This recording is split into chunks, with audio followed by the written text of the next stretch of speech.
Bienvenue sur cette capsule Allo Prof qui a pour sujet la distance entre deux droites parallèles.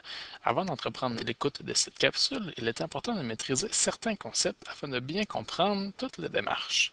Dans un premier temps, il faut être en mesure de trouver l'équation d'une droite sous la forme y égale ax plus b, donc être capable de trouver le taux de variation et la valeur initiale.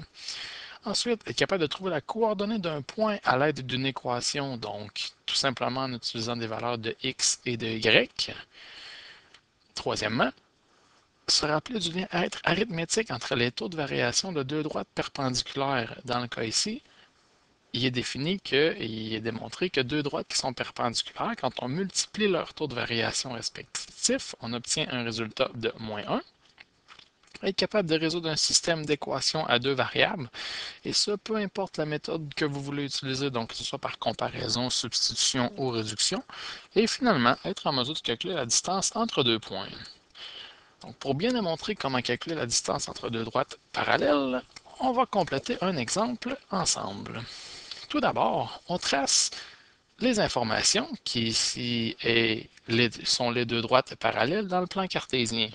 Dans le cas présent, l'équation, la règle de chacune des droites est fournie. Si jamais elle n'était pas fournie, ce serait la première chose qu'il faudrait faire, soit trouver l'équation de chacune des droites. Mais ici, c'est déjà fait. Pour avancer dans le problème, on va se prendre un point sur une des droites. Dans le cas ici, on décide de choisir un point sur la droite bleue.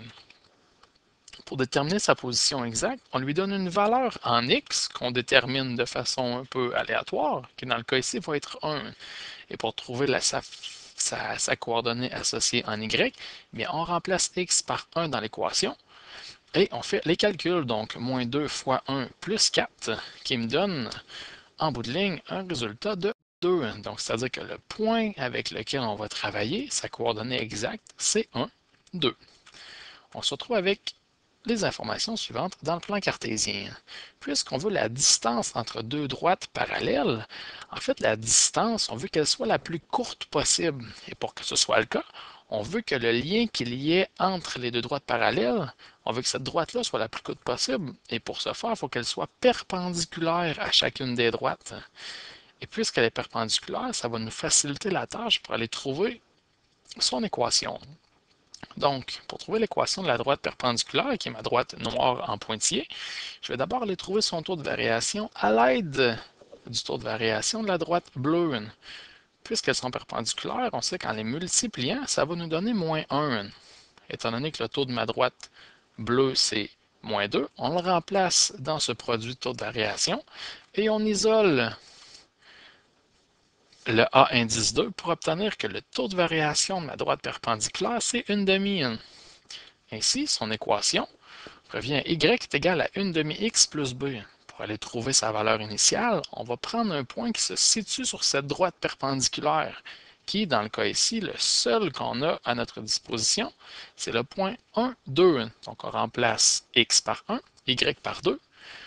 On fait les calculs et on isole en faisant moins 1 demi de chaque côté, ce qui nous donne la valeur du b qui est 3 demi. Donc l'équation de notre droite perpendiculaire est y égale 1 demi x plus 3 demi. Finalement, on veut trouver la coordonnée associée à cette droite perpendiculaire, mais qui se trouve sur la droite rouge, donc à l'intersection de la perpendiculaire et de la rouge. Ce qui veut dire que on veut résoudre le système d'équations qui est défini par ces deux droites-là, et on peut le faire par comparaison. Étant donné que nos deux équations sont données sous la forme fonctionnelle, donc le y est isolé dans les deux cas, on peut comparer les deux, la règle de chacune des droites, ce qui nous donne que 1 demi-x plus 3 demi est égal à moins 2x plus 10.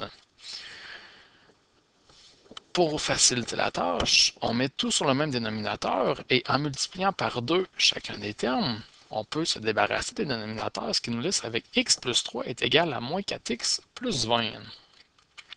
On met les x d'un côté, dans le cas ici à gauche en faisant plus 4x, et les termes constants de l'autre, dans le cas ici à droite en faisant moins 3. pour finalement diviser par 5 pour obtenir la valeur du x qui est égale à 17 cinquièmes. Donc la coordonnée en x du point d'intersection de ces deux droites, c'est 17 cinquièmes.